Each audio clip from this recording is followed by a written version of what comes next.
د بهر نه یو مسافر ملګری تپوس کوي چې په دیره کې مې د ملګرو سره په څه خبره جګړه راغله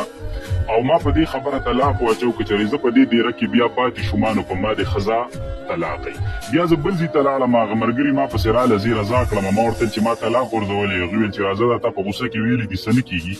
زه دوباره رالم په هغه دیره کې زه پاتې شوم مطلب اوس پکې پاتې کېږم نو تپوس دا کوي چې آیا طلاق شوی دی او که نه دی شوی او که طلاق شوی نو کوم طلاق شوی دی ما له څه کول پکار دي ګوره چې جواب دا دی مخکې د دې نه چې زه تاله دا جواب درکړم چې طلاق شوی دی که نه او کوم طلاق شوی دی زه یوه خبره کوم او ډېر افسوس سره یې کوم او د ټولو نوجوانانو وروڼو ته یې کوم چې اخر جګړه ستاسو په دیره کې د ملګرو سره راشي یا ستا غلطي وي یا د ملګرو غلطي وي او زور یې هغه تورسرې ته لاړه شي کومه چې په کور کې ستا دپاره ناسته ده او خپله ځواني خاورې کوي ستا دپاره بچي راوړي د بچو څوکیداري کوي بچي دې پالي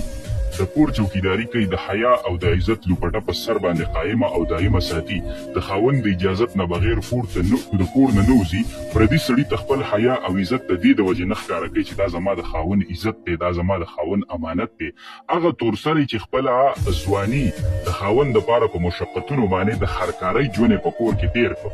او زندگی د خاوند دپاره او د خاوند د بچو دپاره خاورې او ایرې کړله د بیمارو د تکالیفو د مصیبتونو سره د خپل مور او پلار نه د جدایي او د خویندو وروڼو د جدایۍ سره سره خپله زندګي د خاوند دپاره خاورې ایرې کړله نو خاوند ظالم او خاوند جاهل چې په دیره کې د ملګرو سره وران شي یا به د ده ګونی یا به د ملګرو ګونی نو زور به لاړ شي هغه تورسرې ته چې ښځه دې په ما طلاق دی اخر درخواست کوم دې نوجوانانو ته چې 10 منټه پس دومره غیرتي خو بیا په دې کې څوک نشته 10 منټه پس دې پېده بیا ستومانه 10 منټه پس بیا جاړي چې یاره ما له اوس دا خبره سمه کړه چې دا ښځه په ما طلاقه ده او که نه ده طلاق او زه اوس څنګه سمه کړم نو دومره غیرتي خو به کې بیا څوک نشته د دومره غټو غټو بریتو نه بیا څه مطلب د دومره غټ وجود نه څه مطلب د غیرت او د پښتو د دومره غټو خبرو نه څه مطلب زما په دې خبرو به خفه کېږئ نه